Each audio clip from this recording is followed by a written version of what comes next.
क्या आपके साथ कभी किसी ने धोखा किया है? कानूनी कोई गलत काम किया है जो आपके स्ट्रेस का कारण है? तो ये वीडियो आपके लिए। क्या आप जानते हैं ये स्ट्रेस हमें क्यों होता है? क्योंकि बचपन से ही हमें सिखाया गया है कि लॉयर और कोर्ट कचहरी के चक्करों से हमेशा दूर रहना चाहिए।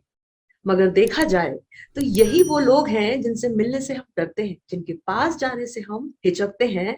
वही लोग हमें इस स्ट्रेस से बाहर निकलने में हमारी मदद करते हैं। इस स्ट्रेस के दो मुख्य कारण होते हैं। पहला, मन में बिठाया वो कोर्ट का डर, और दूसरा, कानूनी जानकारी का ना होना। जैसे ही ये जानकारी आप लेते हैं, आशा की एक किरण मिलती है, मन में एक विश्वास जाग जाता है और वही काम संभव लगने लगता है। मैं Neha Gupta, I am possible India की तरफ से हमारे show stress free success part 8 में आपका स्वागत करती हूँ। और आज हमारे साथ हैं अखबारों की सुर्खियों में रहने वाले Delhi high court bar association के मेंबर, हाई कोर्ट और सुप्रीम कोर्ट में प्रैक्टिस कर रहे दिल्ली के जाने माने एडवोकेट संयम खेत्रपाल। आपका स्वागत है। थैंक यू नेहा, मुझे इनवाइट करने के लिए आपके शो पे। And I am really looking forward to it. मैं चाहता हूँ कि मैं जितने ज़्यादा सवालों का जवाब दे सकूँ और लोगों को इस बात से अवगत करा सकूँ कि कैसे कैसे लीगल प्रॉब्लम्स के टाइम पे क्या क्या सोल्यूशंस उनके लिए ऑलरेडी मौजूद हैं जो वो अवेल कर सकते हैं। तो शुरू करते हैं कुछ सवालों से। सो एडवोकेट संयम, एक आम आदमी जब चीटिंग और धोखाधड़ी का शिकार होता है तो उसे क्या करना चाहिए? पुलिस में कंप्लेन या फिर एफआईआर? और कंप्लेन और एफआईआर में क्या फर्क होता है? इसमें चीटिंग बहुत प्रकार से हो सकती है। मैं आपको दो चार उदाहरण देता हूँ इसके लिए। जैसे कि मान ले आज आपने कहीं कोई फ्लैट बुक कराया किसी बिल्डर के थ्रू, बिल्डर ने आपको प्रॉपर्टी की पोजेशन टाइम पे नहीं दी, या फिर आपसे ज्यादा पैसे ले लिए जबकि प्रॉपर्टी की वैल्यू कम है, तो भी ये भी एक तरीके की धोखाधड़ी है, ये भी एक तरीके की चीटिंग है। या फिर आप ये बात मान लीजिए कि आप कहीं किसी ऑर्गेनाइजेशन में काम करते हैं और काम करवाने के बाद आपके जो एम्प्लॉयर हैं उन्होंने आपको टाइमली पेमेंट नहीं करी, जानबूझकर आपसे काम कराते रहे, ये भी एक प्रकार की चीटिंग है। किसी ने आपको चेक दिया और ये जानते हुए कि उनके अकाउंट में पैसे नहीं है और वो चेक बाउंस हो जाता है, फंड्स इनसफिशिएंट या किसी और रीजन की वजह से, ये भी एक तरीके की चीटिंग है। तो जब इसके मतलब काफी सारे तरीके होते हैं चीटिंग के, इसका एक ही सिंपल सा सोल्यूशन है कि जब भी आपके खिलाफ आपको लगता है कि कोई चीटिंग हुई है या फिर ऐसी कोई प्रॉब्लम आई है, तो उसके लिए आप सबसे पहले पुलिस में जाके कंप्लेंट करते हैं। जब आप पुलिस में जाके कंप्लेंट करेंगे तो वहां पे आपको इसका एक डायरी नंबर मिलता है। डायरी नंबर जब पुलिस कंप्लेंट पे मिलता है तो बहुत सारे लोगों को इस बात की समझ नहीं है, उनको लगता है कि वो एफआईआर हो गई है। ये सही इंफॉर्मेशन नहीं है। तरीका ये होता है कि जब आप एक कंप्लेंट को डायरी कराते हैं उसके बाद उन पुलिस वालों को उस पर इंक्वायरी करनी पड़ती है, और इंक्वायरी करने के बाद वो इस नतीजे पे पहुंचते हैं कि उस केस में इतनी क्रिमिनलिटी इन्वॉल्व है कि नहीं, कि उस पर एफआईआर होनी चाहिए कि नहीं होनी चाहिए। तो वो जो पब्लिक डॉक्यूमेंट उसके बाद आता है, that is called an FIR. तो एफआईआर और क्रिमिनल कंप्लेंट में सबसे बड़ा डिफरेंस ये है। फिर अगर हम आ जाते हैं, बहुत सारे लोगों के दिमाग में ये सवाल आता है कि अगर हम पुलिस के पास गए और हमें पता है हमारे साथ चीटिंग हुई है लेकिन पुलिस ने एफआईआर करने से मना कर दिया, तो उसके बाद हमारे पास क्या तरीका है कि हम कैसे कोशिश करें कि पुलिस उस पर इन्वेस्टिगेशन करे और एफआईआर करे। तो सबसे पहली चीज तो ये है, जो आप पहली क्रिमिनल कंप्लेंट कर रहे हैं, आप उसमें जो उस लोकल पुलिस स्टेशन का एसएचओ होता है उसको आप पुलिस कंप्लेंट लिख के भेजते हैं। अगर सामने से जवाब नहीं आता है या फिर पुलिस उस पर एक्शन नहीं लेती है, तो आप एसीपी, डीसीपी और सुपरिटेंडेंट ऑफ पुलिस को एक चिट्ठी लिखते हैं कि हमने ऐसे ऐसे पुलिस कंप्लेंट करी थी लेकिन अभी इस पे कोई एक्शन नहीं हुआ है। अगर तब भी उस पे भी कोई जवाब नहीं आता है आपको, तब जो अगला ऑप्शन है आपके पास वो है कोर्ट में प्रोसीड करना, एप्लीकेशन डाल के अंडर सेक्शन 156(3). वो एक लॉयर के थ्रू करी जाती है, और उससे ये होता है कि जो मेट्रोपॉलिटन मजिस्ट्रेट होता है या फिर उस पर्टिकुलर एरिया का जो भी जुडिशियल मजिस्ट्रेट होता है, वो इस चीज का कॉग्निजेंस लेता है। वो इस चीज में ये देखता है कि पुलिस ने इसमें अभी तक क्या इन्वेस्टिगेशन करी है, और पुलिस को इसके ऊपर एक स्टेटस रिपोर्ट फाइल करनी होती है। On the basis of that status report जो उस मजिस्ट्रेट के सामने फाइल होती है, पुलिस को डायरेक्शन दी जाती है कि वो एफआईआर रजिस्टर करे। थैंक यू एडवोकेट संयम। आपने कितनी सरल भाषा में कंप्लेन और एफआईआर का डिफरेंस और उसका पूरा प्रोसेस हमें समझा दिया। मगर एडवोकेट संयम, जनरली लोग पुलिस के पास जाने से बचना चाहते हैं। क्या हर केस में हमें पुलिस के पास जाना जरूरी है या और भी कोई तरीका है? कि हर केस के लिए आपको पुलिस स्टेशन में जाके वहां पे कंप्लेंट रजिस्टर करानी पड़ती है। वो सिचुएशन अब थोड़ी सी चेंज हुई है। टेक्नोलॉजी काफी ज्यादा कॉमन है अब हमारे देश में, और हर बंदा इंटरनेट को यूज करना जानता है। सबके पास आजकल स्मार्टफोन्स हैं, लैपटॉप्स हैं, कंप्यूटर्स हैं। तो एक, जहां तक पुलिस का सवाल है, पुलिस ने भी काफी इसमें हेल्प करी है। जहां तक का पुलिस का सवाल है, इसमें सबसे बड़ी चीज जो हम देखने को मिली है, आप ऑनलाइन भी आजकल के टाइम पे एफआईआर करा सकते हैं अगर आप चाहें तो।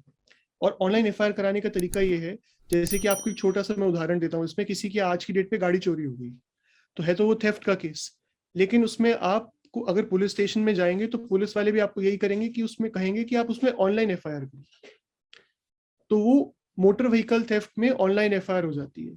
या फिर किसी का वॉलेट चोरी हो जाए, कोई मेट्रो में ट्रैवल कर रहा है, किसी का पर्स चला जाए, छीना झपटी हो जाए, कुछ भी हो जाए, तो उस केस में आपको पुलिस स्टेशन जाने की जरूरत नहीं है, और उसकी जगह आप ऑनलाइन एफआईआर भी कर सकते हैं। अब आपने कुछ नहीं करना है, आपने गूगल पे बस जाके टाइप करना है, जैसे कि दिल्ली पुलिस या फिर गुड़गांव पुलिस, और आपको सारी डिटेल्स ऑनलाइन अवेलेबल मिल जाएंगी।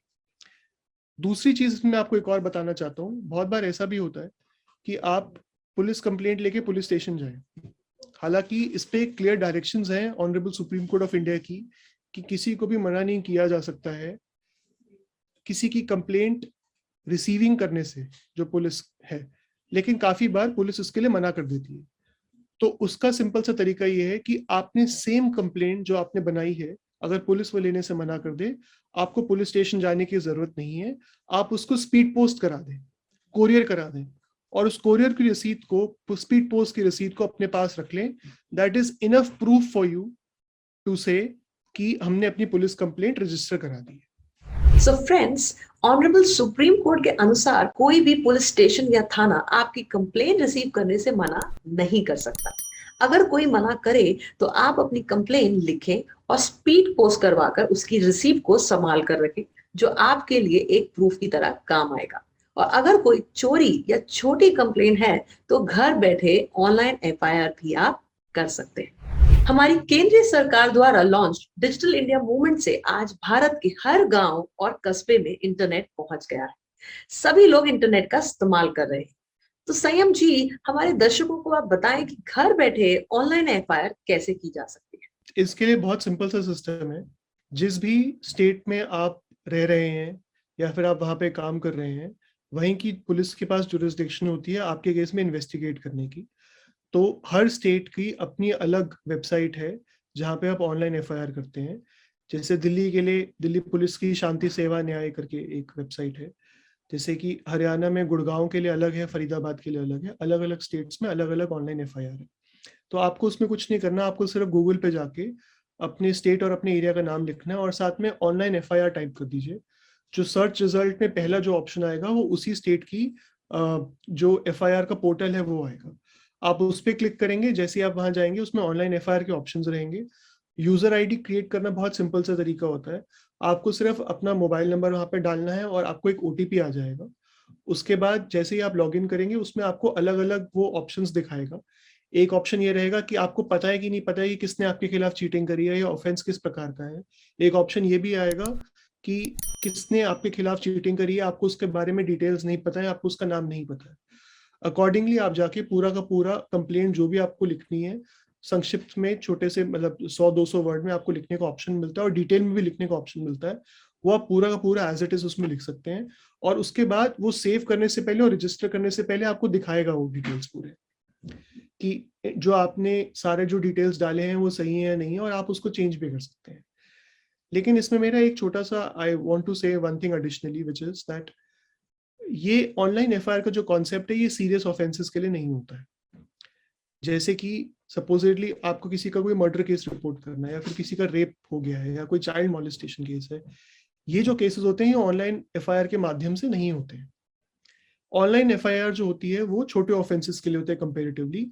चोरी चकारी या फिर मोटर व्हीकल थेफ्ट, इन सब चीज़ों के लिए आप ऑनलाइन एफआईआर कराते हैं।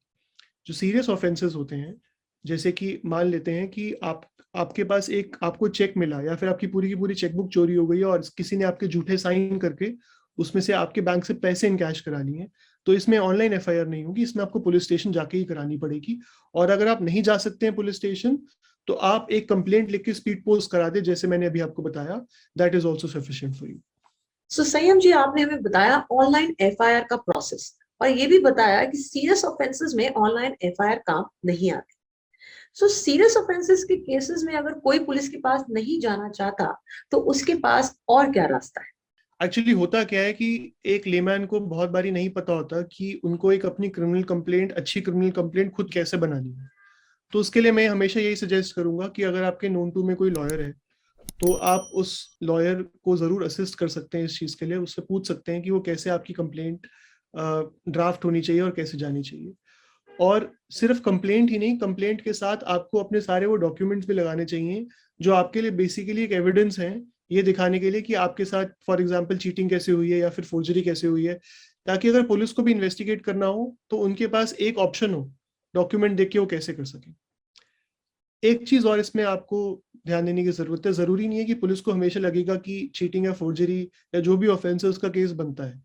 तो उसमें अगर आप कोर्ट के पास भी डायरेक्टली जा रहे हैं, जरूरी नहीं है कि FIR is the only option. Court के पास ही पूरी पावर रहती है कि कोर्ट एक क्रिमिनल केस चला सके कोर्ट में सीधा। तो उसमें बेसिकली जो जज होते हैं वो आपकी मजिस्ट्रेट फर्स्ट डेट पे आपकी गवाही रिकॉर्ड करते हैं, जिसे हम स्टेटमेंट कहते हैं। और उसके बाद अगर मजिस्ट्रेट को लगता है कि हाँ आपके केस में दम है और सच में ये क्रिमिनल केस बनता है, चीटिंग, फोर्जरी या फिर व्हाटएवर इट इज, तो वो उसको सीधा कोर्ट में ये केस चला लेते हैं। और इसमें कोर्ट मॉनिटर्ड इन्वेस्टिगेशन होती है, उसमें पुलिस का रोल जो होता है वो थोड़ा मिनिमल कम हो जाता है। सो फ्रेंड्स, संयम जी ने हमें बताया कि अगर आप एफआईआर नहीं करवाना चाहते तो लॉयर के थ्रू डायरेक्टली कोर्ट भी पहुंचा जा सकता है। मगर संयम जी, क्या ये तरीका हर केस में पॉसिबल है? अब देखिए, एक सबसे इम्पोर्टेंट इशू ये आता है, बहुत लोग कहते हैं कि हम सीधा कोर्ट क्यों नहीं चले जाते, हम पुलिस के चक्कर काटने की जरूरत ही क्या है या पुलिस स्टेशन जाने की जरूरत ही क्या है। लेकिन एक चीज जरूर ध्यान रखिएगा, एक पहली फर्स्ट कंप्लेंट पुलिस को या तो जाके या स्पीड पोस्ट से भेजनी जरूरी है। क्योंकि अगर आप सीधा कोर्ट में चली जाएंगी तो सबसे पहला सवाल जो आता है वो ये है कि आपने अभी तक इसमें पुलिस को अप्रोच क्यों नहीं किया, आप सीधा कोर्ट क्यों है। जो फिर उसके बाद सेकंड ऑप्शन होता है वो आपकी चॉइस में बन जाती है। या तो आप पुलिस को रिक्वेस्ट कर सकते हैं इन्वेस्टिगेट करने के लिए, पुलिस ने इन्वेस्टिगेट नहीं किया, आप कोर्ट गए, कोर्ट ने पुलिस को डायरेक्शन दी इन्वेस्टिगेट करने के लिए। या फिर आप एक सिंपल एक क्रिमिनल केस डाल सकते हैं उस कंप्लेंट के बेसिस में कोर्ट में जाके, जहां पे सबसे पहले आप और आपके साथ जितने भी लोग उस केस के बारे में जानते हैं सबको आप लिस्ट ऑफ विटनेसेस के फॉर्म में डालेंगे। कोर्ट में एक डिटेल्ड क्रिमिनल कंप्लेंट बनेगी जो आपकी पुलिस कंप्लेंट से एकदम हूबहू मैच करती होगी। सिर्फ आप पुलिस कंप्लेंट में एसएचओ को एड्रेस करते हैं, जब आप कोर्ट में कंप्लेंट डाल रहे हैं उसमें आप मजिस्ट्रेट को एड्रेस करेंगे। और उसमें कोर्ट पूरा अपना प्रोसीजर चलाएगी, कोर्ट मॉनिटर्ड इन्वेस्टिगेशन होगी उसमें। और जैसे ही कोर्ट को लगेगा कि पूरा का पूरा इसमें क्रिमिनल केस बनता है, उसी टाइम कोर्ट सामने वाली पार्टी को जो उस केस में अक्यूज्ड होगा उसको वो समन कर लेगी। और उसके बाद वो सिर्फ कोर्ट में ही चलेगा केस, उसका पुलिस से कोई रिलेशन नहीं है।